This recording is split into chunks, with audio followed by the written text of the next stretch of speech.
Mark and Sandra entered the bustling restaurant, looking around the room expectantly, eager to reunite with their families for a long-awaited dinner. As they entered, they noticed Paul and Lucy, Sandra's children, sitting in a quiet and secluded booth with Lizzie, Mark's daughter. Assuming that their spouses must have been out for a while or were late, they approached the table with smiles, unaware of the unexpected conversation that awaited them. Mark smoothly slid into the booth, pulled out a chair and made himself comfortable. Sandra followed suit, her eyes briefly scanning their surroundings before joining him. Unfazed by the unusual circumstances, they took their seats, ready to enjoy the joyful evening together, completely unaware of the shocking revelation that was about to occur. Mark pulled out a chair and plopped down into the booth, greeting the group with a cheerful, "Hello, kids!" Sandra, looking around the restaurant, followed suit and pulled out her own chair before asking, "Where are Jim and Sarah?" Paul intervened, explaining, "We asked them to give us some time alone with you." Sandra's smile grew wider. "Any important news? I think we should be flattered that you wanted to tell us first." Lizzie replied with a serious expression. "I think it was more because we wanted to share some things that we had learned." Mark, noticing the change in tone, asked worriedly, "You all speak so seriously. What's happening? Everything is fine?" His gaze shifted to his daughter. Lizzie was silent. Lucy, seemingly unfazed by the seriousness of the conversation, said to Sandra, her mother, "Pineapple fudge." Sandra felt a lump in her throat, leaving her speechless for a moment. The face paled, becoming like a ghostly sheet as she tried to make sense of the unfolding conversation. Mark, completely confused by the sudden turn of events, responded with a puzzled expression and confusion evident in his voice. "Pineapple fudge? What are you talking about?" Lizzie, taking the opportunity to shed light on the situation, turned to her father with a leading question. "Good question, Dad. Sandra, do you want to explain to him?" Here Lucy, Sandra's daughter, intervened again, adding a touch of sarcasm to her words. "Yes, Mom. Would you like to explain to my biological father what pineapple fudge means?" Sandra, struggling with the shock of being faced with such a revelation, muttered, trying to collect her thoughts. Waiting. How are you? Where did you hear about pineapple fudge?" Paul, keeping a straight face, intervened, shedding light with a hint of accusation in his voice. "From your diaries, of course. Where do you write everything down, right? This is your secret code for, 'Today I had sex with a man who is not my husband, but is considered his best friend,' isn't it?" His gaze shifted from his mother to Mark and back, his eyes reflecting indignation, not particularly hidden in his voice. Lucy, feeling the weight of this revelation, expressed a bittersweet feeling. "I always wanted to have an older sister." As she spoke, she quietly squeezed Paul's hand, which she held under the table. Her gaze moved to Lizzie, and she added with genuine tenderness, "And I knew and loved Lizzie all my life," also gently squeezing Lizzie's hand. But then her tone changed, filled with contempt, as she turned her attention to Mark.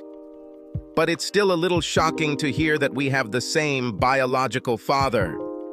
The weight of her words hung in the air, emphasizing the deep sense of betrayal and resentment she felt towards Mark and Sandra, whose actions had destroyed the foundation and trust of both families. Paul, with a mixture of annoyance and disappointment in his voice, told Mark the truth that had finally come out. "Did you really think that we would never know?" In the world of DNA testing, genetic diseases, and ancestry research, it is clear that sooner or later this will come to light. Mark paused, realizing the weight of Paul's words before becoming defensive. "Look, guys, we're very sorry that you had to find out about this, but it shouldn't change anything. Lucy, Paul, I'm still the same Uncle Mark you've known all your life." His attempt to reassure them seemed weak in the face of shattered trust. Continuing his explanations, Mark pleaded, "Jim and Sarah don't need to know about this. This will only harm them and will not bring any benefit." In his quest to protect the stability of his life, Mark failed to perceive the profound impact that this revelation had already had on their family dynamics. Jim's voice cut through the tension, hitting Mark and Sandra as they realized their missing partners had approached the table, undetected. "It's a little late for that, old friend. You are about 3 months late." Jim pulled out a chair and sat down. The weight of his words hung thick in the air, emphasizing the depth of betrayal. Sarah joined them at the table, her face showing anger and disappointment. "Besides, Jim found out first and told me before we jointly decided to tell the kids." She sat up, her movements filled with pent-up rage, her voice simmering with anger as she addressed Sandra directly, Sarah's words laced with sharp causticity.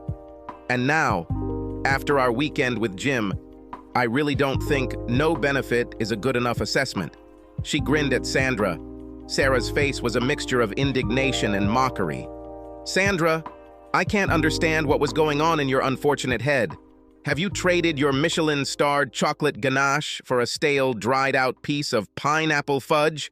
I'm glad the kids insisted on extra time because I could barely walk here from our hotel room." Mark's shock quickly turned to anger as he realized the truth.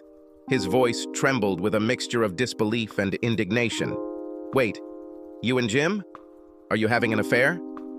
Lucy, although angry, could not help but laugh bitterly at the irony of Mark's reaction. "Are you really upset about this? Aren't you being too hypocritical?" There was slight sarcasm in her words, emphasizing double standards. Sandra, who was gradually regaining her composure, intervened in a calm but decisive tone. Wait. If you two were together, then we're even. Jim, you got your revenge." She met the accusing glances of her children and husband. "Now we have to figure out how to move forward and work on rebuilding both of our families." There was a glimmer of determination in her eyes as she took on the role of leader. Sandra's voice grew stronger as she continued, determination guiding her words. "This shouldn't change anything. Mark and I will end our affair, and you will both end yours. We can all get through this." There was a conviction in those words, as if she was determined to forge a path to healing and restoration in the face of broken trust. Jim's eyes flashed with a mixture of shock and intense anger as he listened to Sandra's attempt to level the playing field. His voice dripped with bitterness as he replied, "Well, that may seem fair to some, my dear. It would be so if it weren't completely idiotic." He paused, his anger simmering. The words poured out into a stream of pain from betrayal. "You've been having an affair with this sack of shit for 20 years.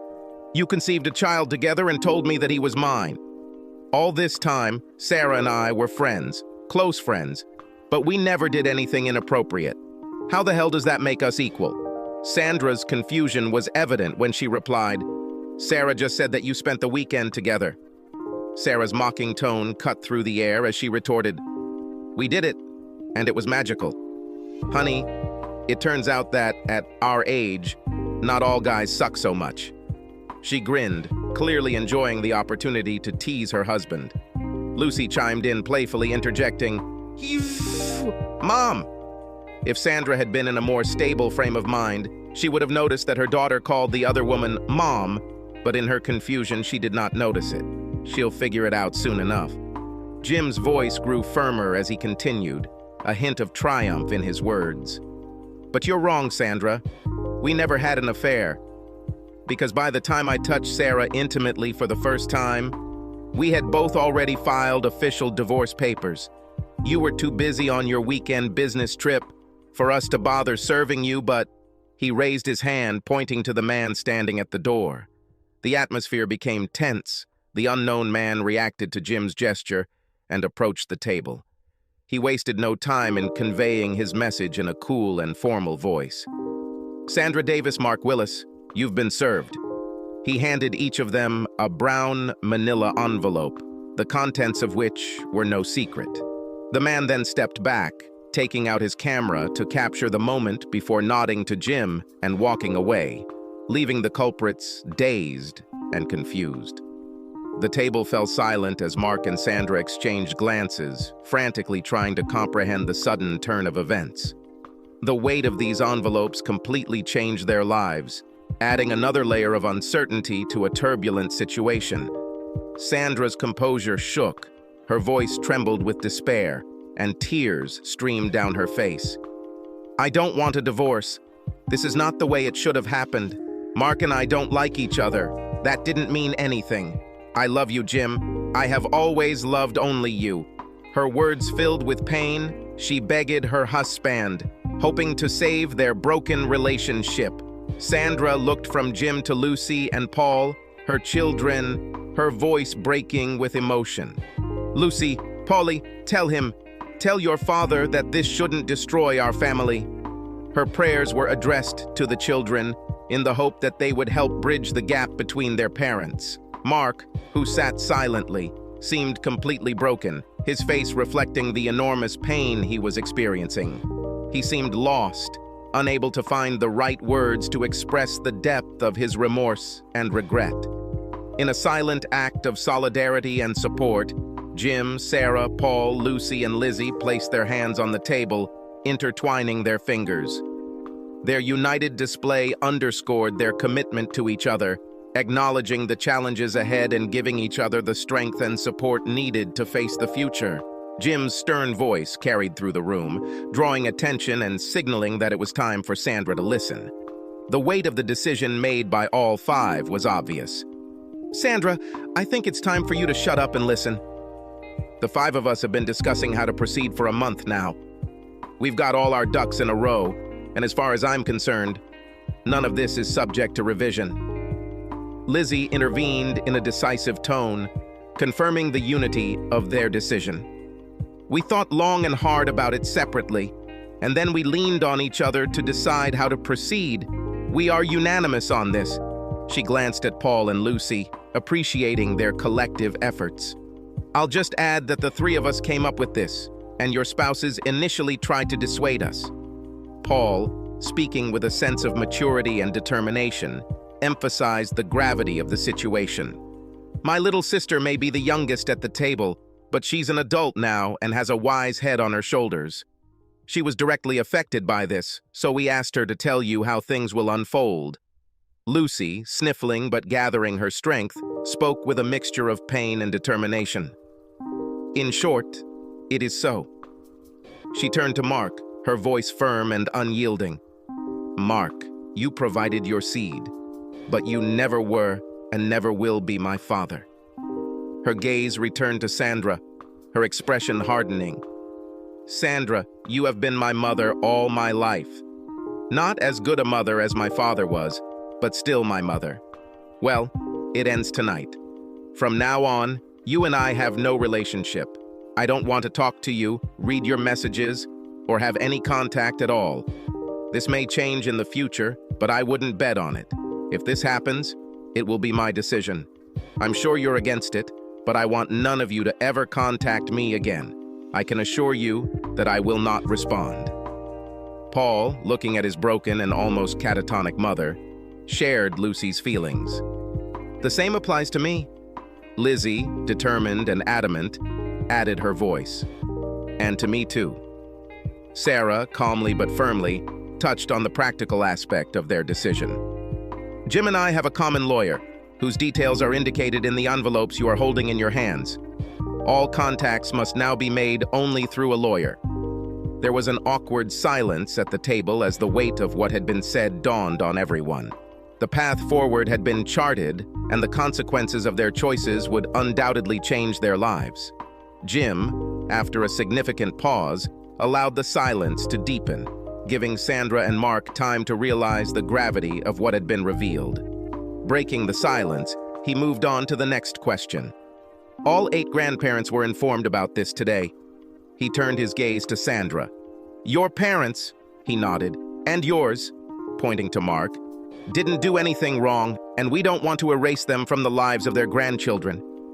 His words conveyed concern and attentiveness, as he always respected and loved his relatives. Jim continued, emphasizing all the conditions.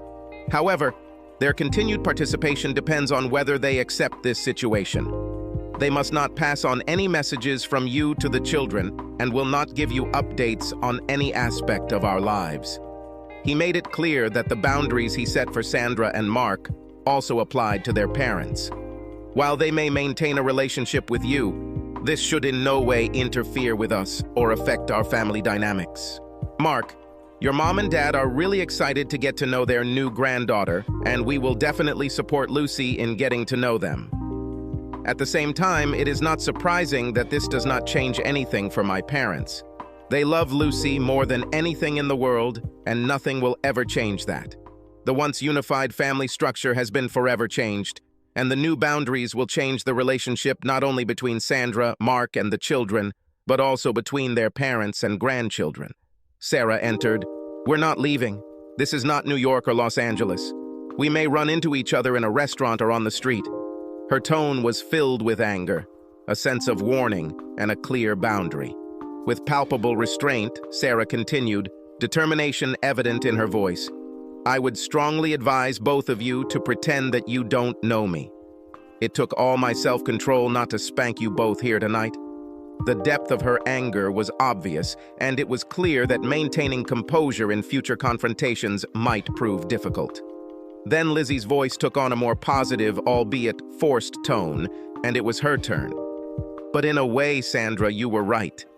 Her words hung in the air, attracting the attention of everyone at the table. A noticeable shift occurred when Lizzie addressed Aunt Sandra, abandoning her usual term of endearment and simply calling her Sandra. It was a subtle but significant sign of strained relations. She paused briefly before delivering the unexpected news, her tone still laced with a mixture of emotions. I want to share good news. Actually, two good news. Paul and I are getting married, and it will happen soon, because in about 7 months your first grandchild will join us. There was a moment of joy in Sandra's eyes when she heard the news, but the weight of the previous discussion quickly cooled her. Likewise, the hopeful expression on Mark's face faltered as he realized the complex implications of the current situation. Paul, pushing aside any positivity, spoke bluntly, his voice filled with a mixture of disappointment and determination. Lizzie and I talked about how your betrayal affected our relationship. It's weird as hell that we now share a half-sister, but at the end of the day, we were inseparable from the very first day we met at playgroup. There was a hint of bitterness in his words, but also a determined refusal to allow their parents' actions to destroy the bond between the children. While it will always be overshadowed by the fact that it was where you first met, there is no reason to let your terrible behavior ruin our relationship. Lizzie continued. The child appeared unexpectedly, and it happened earlier than we had originally planned. But we always wanted to have children. There was a sincerity in her words, reflecting a deep desire for stability and love in the midst of chaos. Her voice grew stronger. Our parents, the two that remain, are very supportive of our decision to start a family now. Lizzie highlighted the support they received from Jim and Sarah, who were by their side during this crucial moment. Their parents' unwavering support provided a glimmer of hope amidst all the turmoil, a reminder that there were still foundations of love and caring to rely on. But no matter what you may think about how things will change in the future, know this, Paul stated in an unwavering tone. You will not attend our wedding. You will not be present at the birth of your first grandchild or any subsequent ones. You won't spoil them, play with them, or babysit them to give us a day off. His words painted a picture of severe restrictions. He looked at Sandra, a mixture of emotions showing on his face, before continuing. You won't get their photos, hear their first words, or catch them when they fall. The weight of these words was palpable, illustrating the deep loss both sides would feel. He looked at Jim, and gratitude and respect flashed in his eyes. Mom? He turned to Sarah, trying a new way of addressing her for the first time. The barely noticeable change in address carried a deep meaning, signaling a change in their relationship. Paul's voice softened as he realized the burden that would now fall on Jim and Sarah. Mom and Dad will have to take on the burden of being the only grandparents. Despite the seriousness of the conversation, Sarah couldn't help but smile at the thought of becoming a grandmother and at the fact that Paul called her Mom. Having dealt the final blow, Paul turned to Mark. Mark, you won't take Lizzie to the altar. That honor will go to Dad. Frankly, you've already given up your right to give it away. There was a strong determination in Jim's voice as he raised the issue of making these changes widely known. Sarah and I didn't do anything wrong, and therefore we do not intend to hide the reasons for the breakdown of our marriages from friends and acquaintances. Lucy continued, barely audible. I want people to know. I want people to know why I completely cut you out of my life, Mom, so you can be judged harshly and not me. Her desire for others to understand the gravity of the decision reflected her need for approval and appreciation. I don't want you at my graduation next month.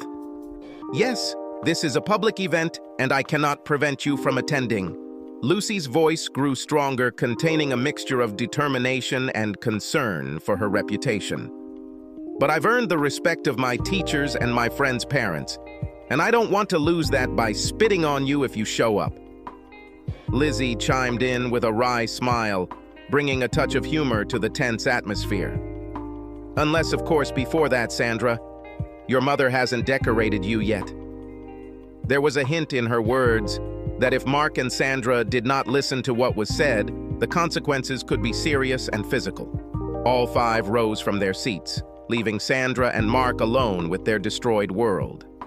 And lastly, Jim began decisively, his gaze focused on his cheating ex-spouses. I had a loving friendship with Sarah for 20 years. It won't take much effort to turn this into a loving relationship. He pointed to Sarah, acknowledging the depth of their connection. I've already fallen in love with her, just because of her support over the past 3 months. He looked straight at Sandra and Mark. Betrayal won't break me, and I won't let it break Sarah. There was a decisive challenge in his words, a refusal to give in to the pain he was causing. You may have been laughing at us behind our backs for the last 20 years, but for the next 50 I'll be laughing with Sarah. He emphasized the joy and happiness that awaited him and Sarah, free from the burden of a broken relationship. Turning to Sarah, Jim softened his tone. Sarah, I fell in love with you. It's too early to expect you to feel the same, but I want you to give me a chance. There was a plea in his words, a request for patience and the opportunity to build something new. And when you do that, Jim continued, his voice growing stronger, I want us to commit our future to each other before God and our children. Our partners, it seems, did not take their vows seriously, but we did not change them, and you can be sure that our attitude to our future vows will be just as deep and heartfelt. When Jim first spoke to Sarah, it was quite possible that it was too early for Sarah to experience the same deep feelings for him that he had for her. But looking at her tear-stained smile, it was obvious to anyone that by this time she already felt the same way. Jim and Sarah hugged each other and followed their 3 children out, united and ready to forge a new path together, driven by love and determination to find happiness among the ruins. Sandra and Mark were left to deal with the consequences of their actions. Subscribe to our channel so that your second chaff doesn't cheat on you, and go ahead and listen to the next story, because this story is nothing compared to the next one.